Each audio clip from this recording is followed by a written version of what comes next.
So this week on my wrist, I have the Omega Speedmaster First Omega in Space, which is a re-edition of a watch that was worn by astronaut Walter Schirra in 1962. So it's a vintage-inspired timepiece, but is it a good one? That's what we're about to find out. The good news is that many of the aesthetic elements that appeared in Schirra's watch have been kept by Omega. From the 3-register black dial and tachymeter scale to the elongated alpha hands, exposed crown, and pushers. Something I really love about the First Omega in Space is the symmetry.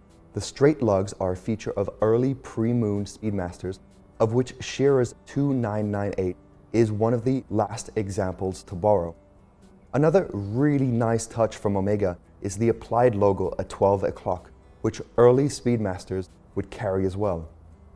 The watch itself is very well proportioned. The stainless steel case measures 39.7 millimeters, which is 2 to 3 millimeters smaller than most of the Speedmaster watches currently in production. Add to it a brown leather strap and you get a very strong vintage look, which will only get stronger as years pass and the leather loses a bit of its shine.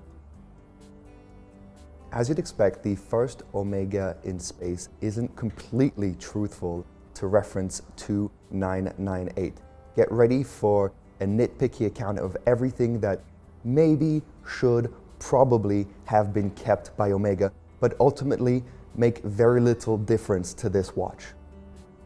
The register hands on the watch Schirra wore in space were all straight, including the running seconds hand. In its place, we find it in the First Omega in Space, one that is leaf-shaped. The purists might argue that's an issue, but I happen to find the use of the leaf shape for the hour, minute, and second hands, coupled with the stainless steel composition, a very smart way to differentiate them from the white baton hands that are used solely for the purpose of the chronograph function. And then there are the inevitable question marks surrounding the movement Omega chose to power the First Omega in Space.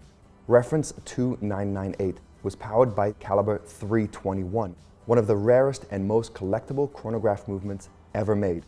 Instead, Omega ultimately chose to power the First Omega in Space with its most recent evolution, caliber 1861. What the First Omega in Space does is give you the chance to discover this great movement in a watch that does not have any crown guards, meaning the action of rewinding the watch is a little bit smoother than before. The case back is perhaps where the re-edition is most different to the original watch. It's a screw-down case back, no change there, embossed with the words First Omega in Space, and the original 1962 execution of the Omega Hippocampus. In the end, nothing beats an original, and this watch is no exception, although it does flirt with the idea of being one. Now, since the odds of going to space are actually better than finding an affordable, original reference 2998, I'd say this is a pretty good alternative. It's a very cool manually wound chronograph, and it's got a great history behind it.